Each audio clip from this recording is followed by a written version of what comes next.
We appreciate God that we are here. We started with God. Like one thing I encourage everyone to do is about this way of appreciation. Don't be too tired to clap. Let us clap that this hotel, we know that something is going on. Is that okay with everybody? Yes. I know some of us are in our barbaric guys, but let us forget the way we dress. Okay? AAC! Take it back! AAC! Take it back! Take it back! Take it back! Let's stand up for our national anthem.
We want to take everything back.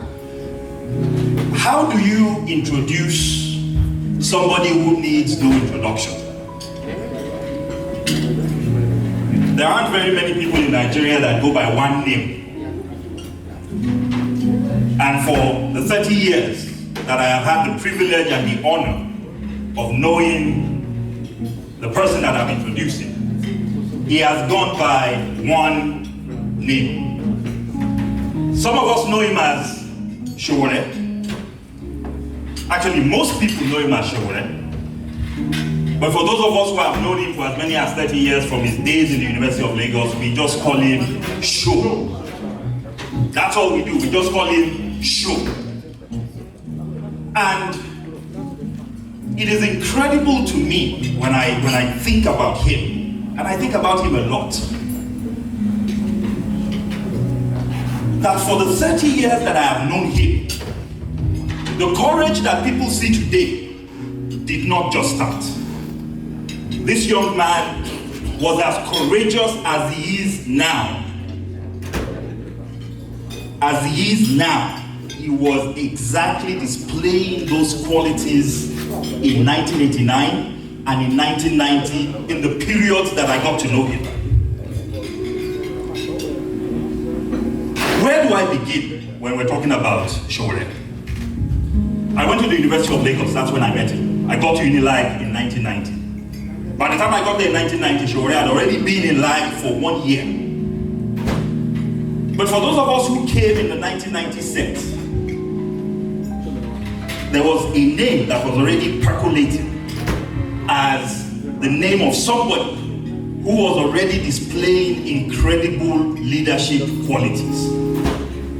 And again, as I think back over the last 30 years, and I think about every juncture of Nigeria's history, whether it was the anti-SAP riots of 1989, whether it was one crazy student leader's decision that secret cults would not terrorize students on campus, whether it was the decision to stand up against the military and protest the annulment of the June 12, 1993 elections, whether it was the decision to find a way to chase the military out of power in 1999, whether it was the juncture at which the Nigerian civil society group and the Nigerian political class decided that we were not going to have Obasanjo turn Nigeria into a Mugabe type situation in 2006, whether it was the juncture at which the plans of the Yaradua cabal to perpetuate Yaradua in office, even though the man was technically dead, and whether it was the effort to move a moribund PDP out of power and give Nigeria another chance at possible change. At every single juncture that I've mentioned, there is one name, one person that has consistently been there throughout all those periods. And that is Omoyele Sowore. I think that deserves a round of applause. He has been consistent. He has been dogged. He is courageous. He is visionary. And every single thing that you would want to see in a leader, that is exactly what you would see in this man that we're all gathered here to talk about, to celebrate, and to support today. When Sowore left the University of Lagos, and I cannot think of any other person that has gone through university education and come out successfully, having gone through the things that he went through in Unilag. This is not the time to recount the things that he went through. But when somebody is rusticated not once but twice, when somebody is attacked by militant cult groups on campus, when somebody is arrested and detained not once, not twice, but several times over, when somebody is persecuted, even when he's doing his NYSC,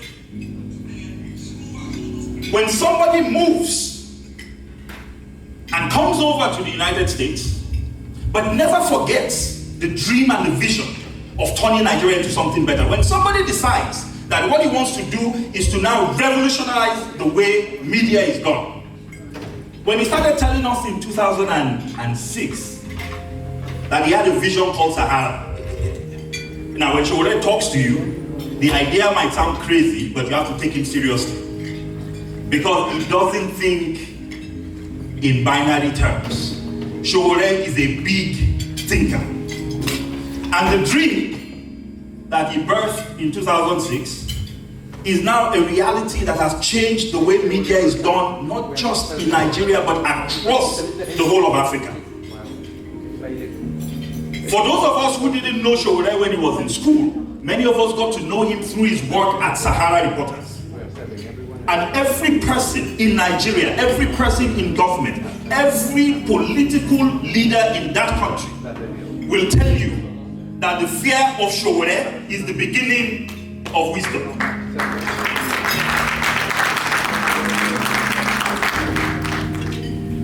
So when the man tells you he wants to go change Nigeria, he has demonstrated with his life a life of total commitment to Nigeria. that he's ready for it. There's nothing you can say about the Nigerian political system that Sowore has not experienced. Is it a rugged system? Yes, he knows that.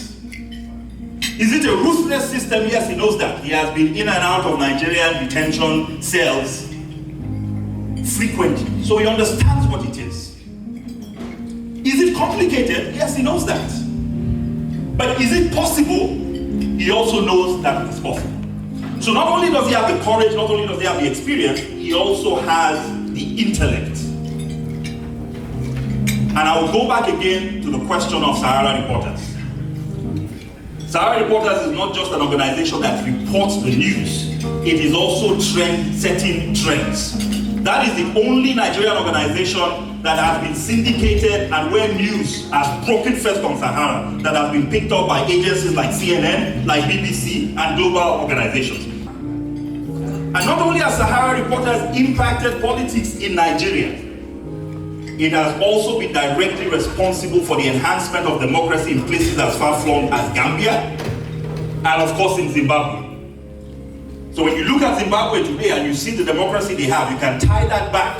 The first time and the only time that journalists accosted Robert Mugabe and forced him into a reckoning. That was done by reporters from which agency? Sahara Reporters. I don't want to block you, understand? When Obasanjo's third-term plan was made clear, where was that broken? It was Sahara Reporters.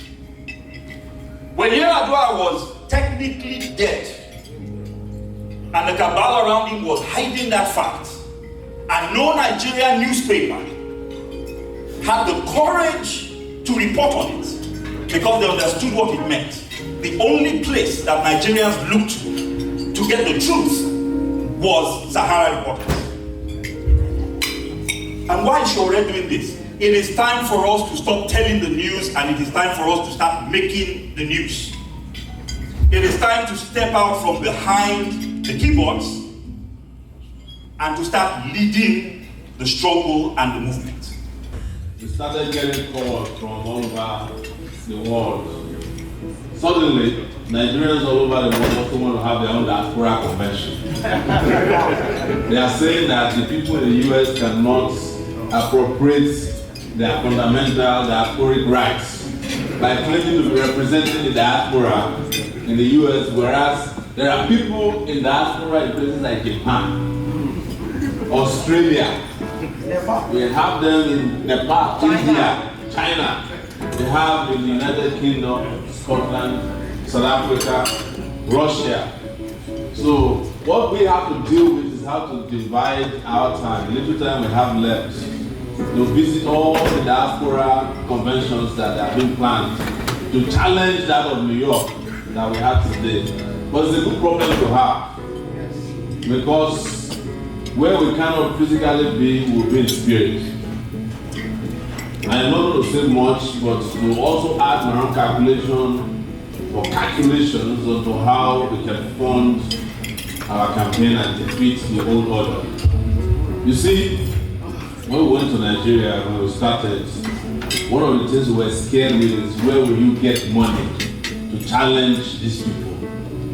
But we realized that we could change the currency of politicking by introducing ideas that the big money people cannot match. What we are looking at, or what we are looking for, is $2 million. And this is nothing, it's not enough to run for a governorship position if we do politics the way they do it in Nigeria. It's not enough to buy rice, brand them, and call them stomach infrastructure. But the good news is that people believe us so much at home, and I'm not making this up. They believe in us so much that they are not expecting us to bribe them with anything. They are just saying, please, come and know more people. That's what people are asking for. And in a country that is bitterly divided on ethnic and religious lines, it will interest you that nobody has ever asked of my religion. Except somebody who tried to do it yesterday in Indianapolis. And everybody shut him down right there. They said, don't answer him. Nobody has asked of my ethnicity except people who know it. Because even me, I don't know to which ethnic group I belong. And that's the truth. And those of you who might be questioning that must have heard about the controversy in Italy, right? Which is a subject for another symposium discussion in the future. But in getting this $2 million, we just need 10,000 Nigerians who are willing to donate $200 only. And I'm sure in this room, in the fullness of this room, you know at least 1,000 Nigerians. So if this room can solve the problem of 1,000 Nigerians, that means we need 9,000 Nigerians in another city. So if you count all the cities and we can find 1,000 Nigerians, we only need 10 cities across the world to fulfill this mandate of funding the most revolutionary campaign in the history of perhaps the continent of Africa since the end of apartheid. Because apartheid was the only other campaign that was funded with diaspora funding. The great news is that everybody has seen the best they can offer. Buhari just left the United Nations. They said as good as the United Nations public address system was, nobody heard what he was saying in the room. Nobody could quote what Buhari said except his minions who followed him from Nigeria. And they were sleeping. Yes, and half of them fell asleep in the room. Because the speech was so boring that even his main economic advisor from Edo State, Obaseki, fell asleep throughout his speech. But that is not the issue. In fact, as far as I'm concerned, Nigerians have left Buhari behind. The country is looking forward to a new day. And we are getting signals from every part of Nigeria. And I'm saying it categorically because I've been to every part of Nigeria. Nigeria has 6 geopolitical zones. And I've been in every major city or cities in those 6 geopolitical zones. We've been in Sokoto, we've been in Kano, we've been in Kaduna, we've been in Jalingo, Yola. If you come to the south side, we've been in Calabar, Port Harcourt. We've been in Benin. Come to the southwest, Akure, Ikene, Abeokuta, Lagos, Oyo, Ogbomoso, Igbora. You want to talk about the North Central? Our biggest rally was in Ilorin. Can you believe that? Ilorin, Kwara State, where the people of Kwara, I had to do this for Alaja. Because she has always been complaining to me since 16 years ago when I first met her that Kwara is under bondage. We need somebody to go and free up the place. And Kwara will be free alongside 35 other states in Nigeria next year. We went to Omoyele, we went to Lokoja, right? And we spoke there. That's the conference city in Nigeria where the River Niger met River Benue in a very significant place. So we've been to all these significant places. We've been to palaces of traditional rulers. Some of them agree with us, some of them don't. Again, that's a matter for the future. We've been to universities across Nigeria. We've been to primary schools. We met farmers. We met even Fulani herdsmen. Fulani herdsmen that everybody is afraid of. We met one with 400 cows. And we stopped him and said, "Sir, is there anything we can do for you?" That first we stopped you walking around the place looking for grass to eat for grass for your cows. And so that you can even send your children to school and your wife can rest. Because when you say Fulani herdsman, it's a moving house. He has his wife, his children, he has his money, everything there. That's what they are protecting. When you see that they fight back, sometimes people don't understand these things.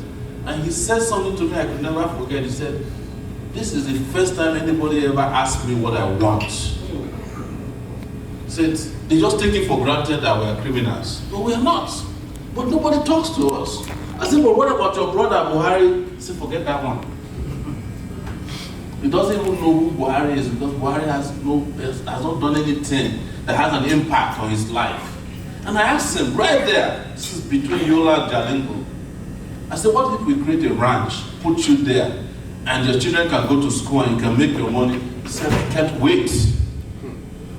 That thing I did right there on the highway, if Nigerian government were to be involved, they will set up a committee first to go and meet the Fulani herdsmen. Then the committee they will now set up another second committee to discuss what they discussed with the Fulani herdsmen. Then another third committee will now write a white paper on the discussion they had with the Fulani herdsmen. And another committee will be set up to disband the other committee. And then another fifth committee will be set up to probe all the committees. Nothing ever gets done. Because in the first place, there's no plan to do anything. That is where we are, but that is not where we are going. Where we are going is what has been described to you by all these great people that have been speaking to you before now. As you can see, as our sister Tom read out, a lot of people have already made donations to this cause. Who didn't even bother to come here tonight to eat the food as part of, because if you make a donation, you are supposed to eat some food. But they are not interested in the food, they're interested in what they can give so that this country can be better. One last thing I will say is that all of us that are sitting down here, we're living in probably one of the best countries on the surface, on earth. But I have not met anyone, not one Nigerian who is out here who doesn't want a Nigeria that they can go back to. Not one. But I can almost say categorically in most times that we are here, tired of living here, but we have nowhere to go to, otherwise we'll be out of here the next day. We know what all of us are going through in our various circumstances or circumstantial living in America. But here is what I'll tell you. If we can raise this money that we need to prosecute the battle we need to prosecute, you can leave me to go and do the rest for you. And I'll go and prepare a place for you to come back to.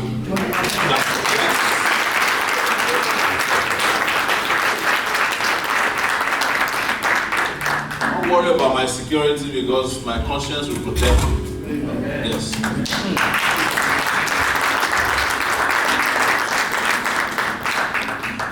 Ask you a question and let everybody listen through, okay? Thank you very much. I was very excited when I heard about your intention to run. And I follow your Sahara reporters, and I see the truth. I see the search and quest for truth. And hearing what I've heard tonight about your background, I feel even more comfortable. Well, we all know where we come from and how complicated a country it is. What are some of AAC's ideas for what I'll call like cultural, tribal integration? Because tribalism is one of the things that keeps the country back. There are all these small groups that think they're their own country, basically. So what are some of the key ideas that you guys are thinking about to negate that horrible cancer in Nigeria where everybody says, I'm from here, I'm from there? Can we take the second question as well? Where's the second question? Anybody? I want to employ you whenever you are campaigning in Nigeria. I would like you to be saying the loud for the people, no matter which ethnicity or tribe you are. That's number one. Number two, when you are raising money, I think we're supposed to have collected something tonight, not having a publicly knowledge, so that we know how far. Yes. My name is Omoyele. My question is very, very simple. Mr. Sowore, it's so sad that someone like me, I remember when I was 21 when I graduated from University of Bangkok, I wrote medical information system software, I wrote a proposal and I took it to Ogun State, to Governor Mosu, precisely. Our colleagues, I made a special advisor for general duties. His name was Alaji something. And I remember when I showed him the system, when I showed him what to offer, we were not asking for money. The system was as good as all you need to do is to print, and your whole medical history will come up.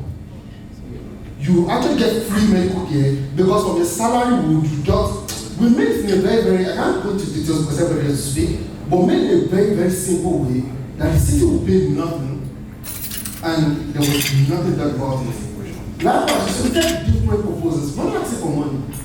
All we're asking for is just give us a platform to show that we care. But my question is, how would you be able to create such platforms for people like us that will actually, we create ideas and we actually we lead the world with ideas. They can come to you, we have access to you, and can give you those ideas that you can actually implement or probably develop into TNTs. Thank you. My name is Charles Olabode.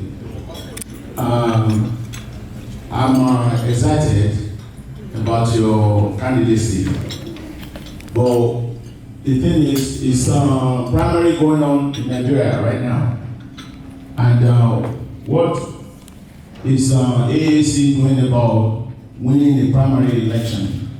Because if that is a strategy that a new party and a new candidate that will bring you to the limelight.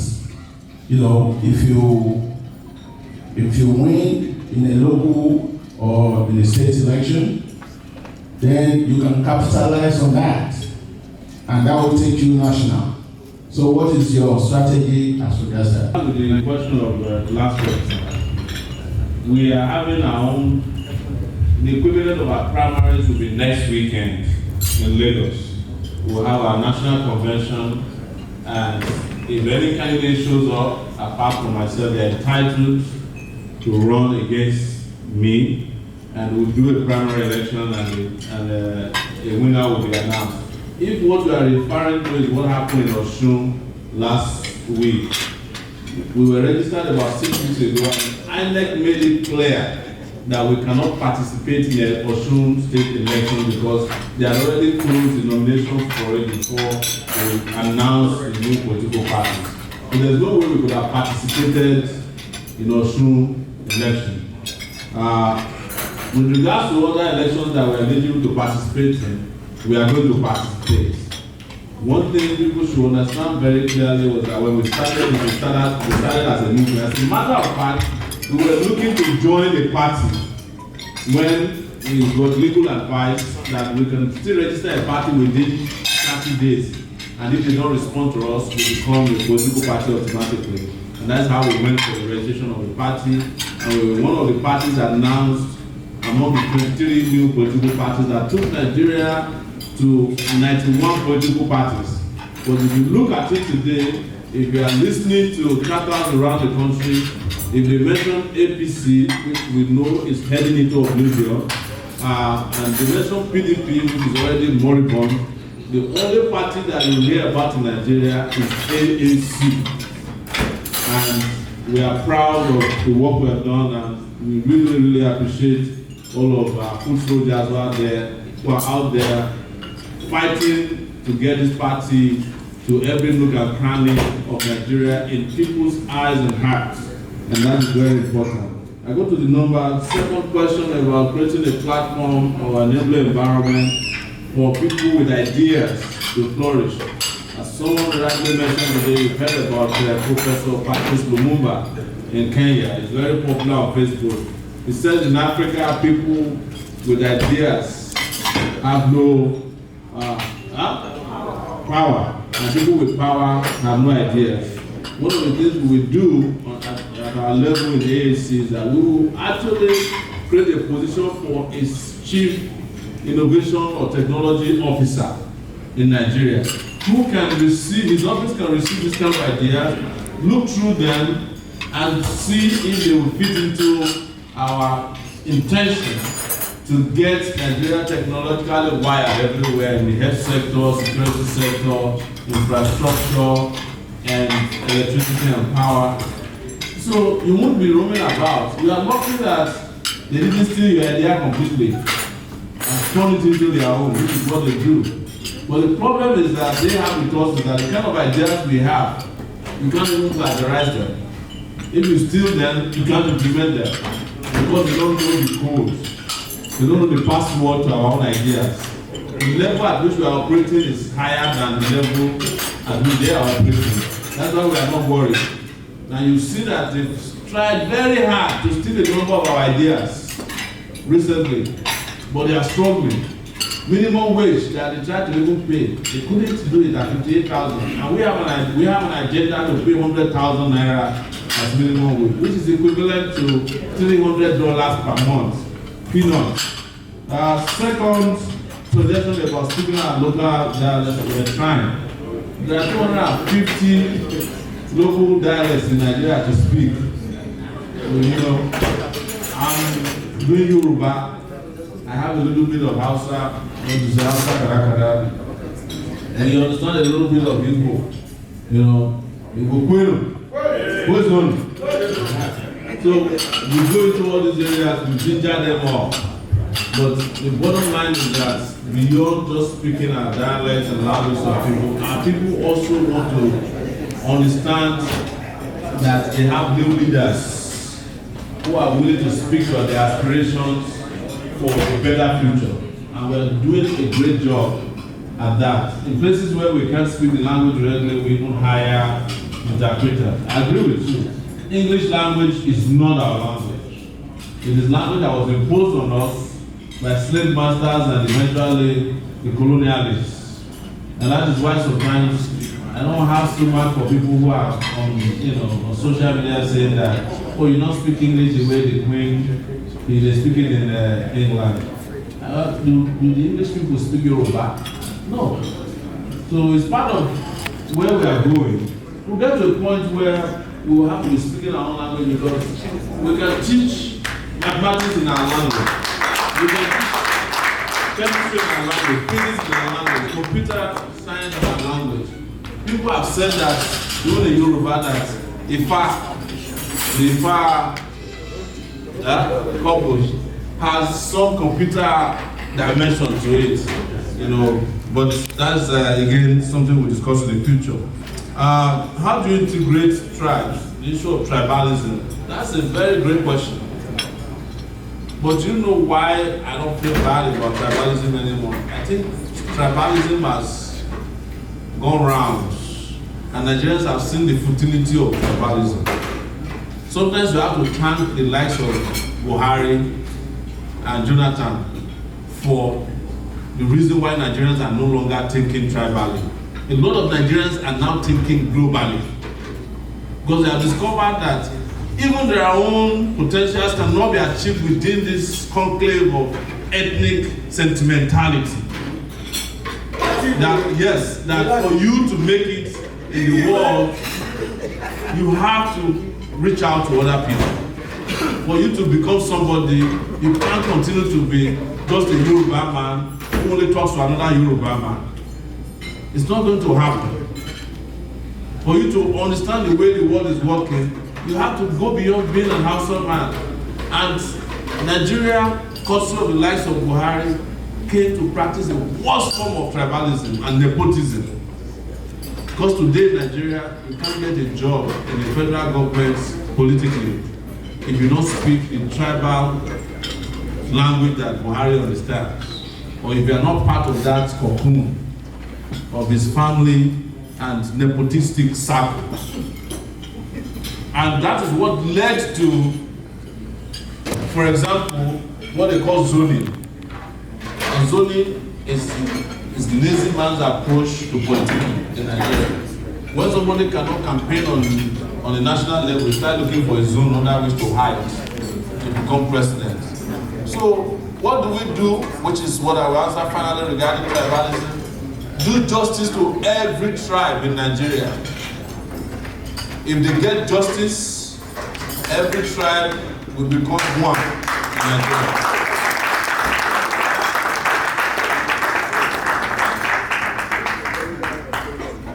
And that is what exactly we are going to do. We are going to be blind.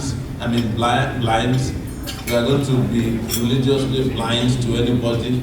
We will do for everybody what they deserve as citizens of Nigeria. Like I said, even if you are worshiping a pen, you'll be treated as if, the same way people who are worshiping other things will be treated. Everybody will be equal before the nation and its resources. And that is what we will do. And that's how you will never hear about tribalism again when we win next year. We want people, don't use the word if we win. When? It's when we win. It's because I've seen some of you.